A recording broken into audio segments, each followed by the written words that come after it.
বন্ধুরা, তো সকালবেলা ঘুম থেকে উঠেই সরস্বতী পূজার দিন আমি আগেই স্কিন কেয়ার করতে লেগে গেছি। স্কিন কেয়ার সাইরা স্নান টান করে আমি কেন ফটাফট রেডি হয়ে গেছি। তো আওয়াজ শুনে বুঝতেই পারতেছো চারিদিকে পূজা শুরু হয়ে গেছে। তারপর আমিও কলেজে আয়া পড়ছি। কলেজে আওয়ার পর দেখি এখানে সবাই মিলে অলরেডি কাজ করে লেছে।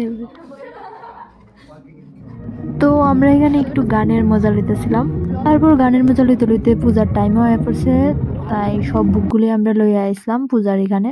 এরপর আমরা সবাই মিলে পূজাতে বয়া যাই। আর এখানে দেখো কত বড় ধূপকাঠি, ভাই আমি জীবনে প্রথম এত বড় ধূপকাঠি দেখছি।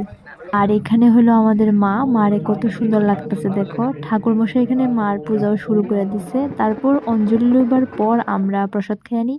আর এই হলো সরস্বতী পূজার দিনের সেকেন্ড পার্ট। আমি বাড়িতে গিয়ে তাড়াতাড়ি করে সেটা ড্রেস চেঞ্জ করে আবার রেডি হয়ে আয়া পড়ি।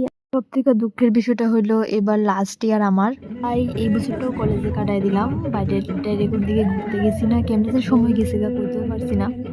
এবার তো আর কলেজের স্টুডেন্ট হয়ে সেটা পূজাতে থাকতে পারতাম না, তো এই বছরই শেষমেশ মজাটা করে নিয়েছি। তারপর এক সেকেন্ডও দেরি করছি না, আমরা খাওয়ান খাইতে গেছি গা। তো মেনুতে আসলো ডাল, পকোড়া, মিক্স ভেজ উইথ পনির আর পায়েস। খাওয়ানটা খুবই টেস্টি হয়েছিল। আমরা রিপসেট সিরিয়াসলি খাওয়ানোর দিকে বেস্ট, সবসময় একদম বেস্ট মেনু। তারপর সন্ধ্যাবেলা সুন্দর বনফায়ার আর আমাদের সিনিয়রের সুন্দর একটা গানের সাথে সরস্বতী পূজাটা খুব ভালোভাবে কাটে। আর লাস্টের দিকে ট্রিটও পাই সিনিয়র কাছ থেকে আমরা সবাই। তো বাই বন্ধুরা, আবার দেখা হইব নতুন ব্লগের সাথে।